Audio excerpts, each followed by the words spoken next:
Assalamualaikum warahmatullahi wabarakatuh. Jumpa lagi dalam acara Ngeteh ngebahas tentang hukum. Bertemu lagi dengan saya, Nova Bagaskoro. Semoga kalian selalu dalam keadaan sehat dan walafiat. Amin. Terima kasih yang sudah like, comment, and subscribe. Tema kali ini yang akan membahas tentang hutang, pihutang, dan ilmu pidana.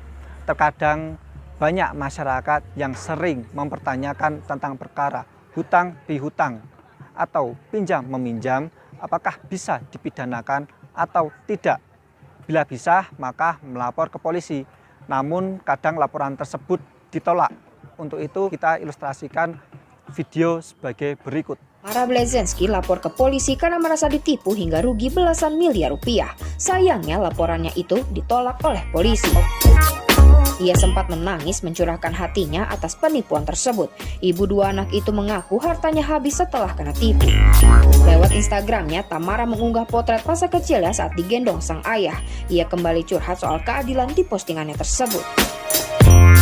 Meski laporannya sudah ditolak, mantan istri Mike Lewis itu tidak akan menyerah. Ia bakal berjuang untuk menegakkan keadilan. Nah, setelah menonton ilustrasi tersebut, agar tidak terjadi kegagalpahaman, maka tonton tayangan ini sampai tuntas yang akan membahas hutang, pihutang, dan ilmu pidana. Selamat siang Mas Bagas, kita bersua lagi dalam acara Ngeteh ngebahas tentang hukum untuk bersama-sama menyampaikan informasi, kajian-kajian terhadap permasalahan hukum yang terjadi di sekitar kita, terjadi di sekitar masyarakat. Tentunya penyampaian informasi ini dengan harapan dapat berguna bagi masyarakat ketika ada permasalahan hukum. Nah, selain kegiatan ngeteh Mas Bagas, alhamdulillah untuk menyegarkan pikiran kita, lusa kita bersama satu keluarga berkesempatan refreshing ke pantai mesra di Gunung Kidul yang letaknya bersebelahan dengan Pantai Kukup. Sehat, kita harus sehat. Selanjutnya kita geser untuk mencari kesejukan, yaitu ke hutan pinus becici yang terletak di Kabupaten Bantul. Nah, di sana kami juga sempat berwisata menggunakan jeep menyusuri sungai, yang ternyata merupakan pengalaman yang sangat menyenangkan dan boleh dikatakan unforgettable experience, pengalaman yang tak terlupakan. Nah, kemudian bagaimana dengan tema kita? Maka kita akan bahas terlebih dahulu, yaitu hubungan hukum penghutang atau bisa disebut istilah debitur. Sedangkan pemberi hutang disebut dengan kreditur. Namun istilah debitur dan kreditur ini cukup intelektual. Yang menjadi kajian kita lebih sebaiknya yaitu di masyarakat atau pebisnis pinjam meminjam uang atau barang dengan kawan, dengan tetangga, itu menjadi hal yang lumrah. Nah, bahasan kali ini adalah proses pinjam meminjam uang atau barang di kalangan masyarakat, di kalangan rekan-rekan kita sendiri, di kalangan tetangga. Itu khususan bahasan kita kali ini. Nah, Sobat Ngeteh ngebahas tentang hukum, menjadi problematika atau permasalahan ketika orang yang sudah menerima uang atau barang hanya janji-janji saja dan cenderung menyepelekan kewajibannya untuk mengembalikan uang atau barang. Padahal tentunya peminjam atau orang yang sudah menyerahkan uang ingin uang atau modalnya segera kembali. Permasalahan selanjutnya adalah apakah orang hutang piutang atau pinjam meminjam ini sebenarnya bisa dibawa ke arah hukum pidana atau dapat dilaporkan ke polisi. Mas Bagas dan Sobat Ngeteh, ada beberapa kasus pinjam-meminjam uang yang terjadi baik di wilayah hukum Polres Sukoharjo, Polres Blora, Polres Solo, yang mana korban kesulitan untuk memidanakan pelaku yang sudah merugikan dia. Pelaku yang tidak mau mengembalikan uang atau barang. Menjadi kajian selanjutnya, mengapa penyidik gamang, ragu, atau kesulitan memproses pidana perkara tersebut? Ada beberapa alasan atau jawabannya kurang lebihnya sebagai berikut. Yang pertama, hutang piutang atau pinjam-meminjam uang itu didasarkan adanya kesepakatan atau adanya surat perjanjian. Dengan adanya surat perjanjian tersebut, maka kadang polisi beranggapan adalah perkara tersebut adalah perkara perdata. Hal tersebut mengacu pada pasal 1320 KUH Perdata, yang mana unsur-unsurnya sebagai berikut. Yang pertama, sepakat mereka untuk mengikatkan dirinya. Kemudian yang kedua, kecakapan untuk membuat suatu perikatan.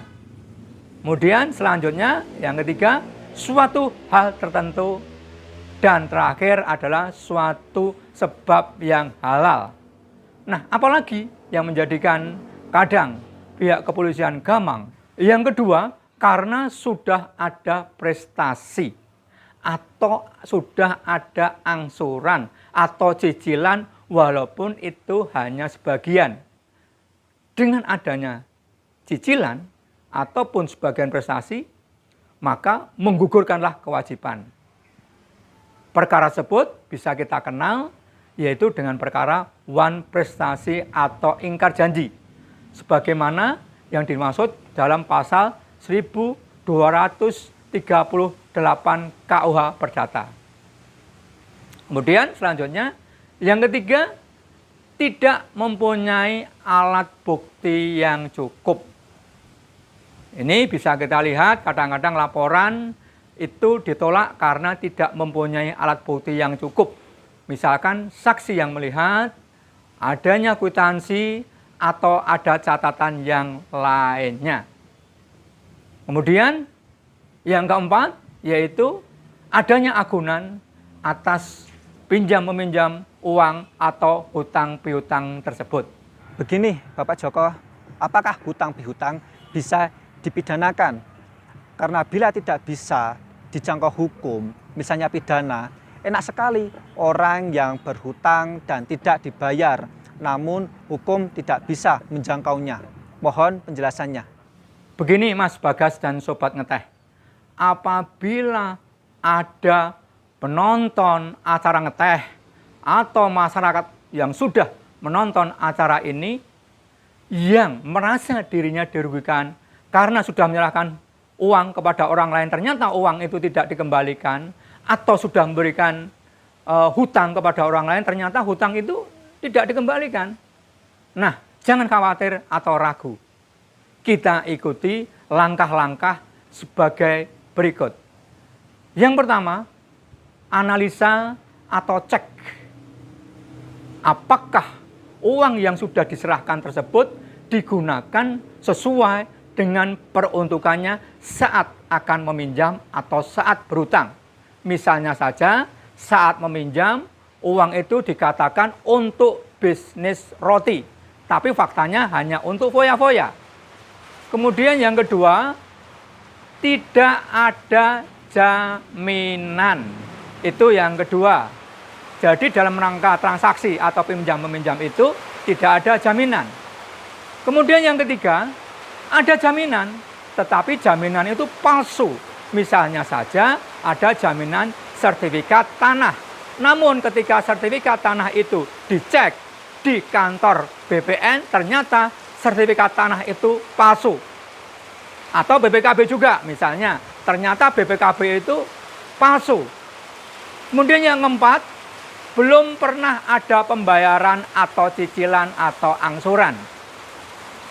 Itu kriteria yang keempat. Yang kelima, menggunakan nama palsu, keadaan palsu, atau tipu muslihat.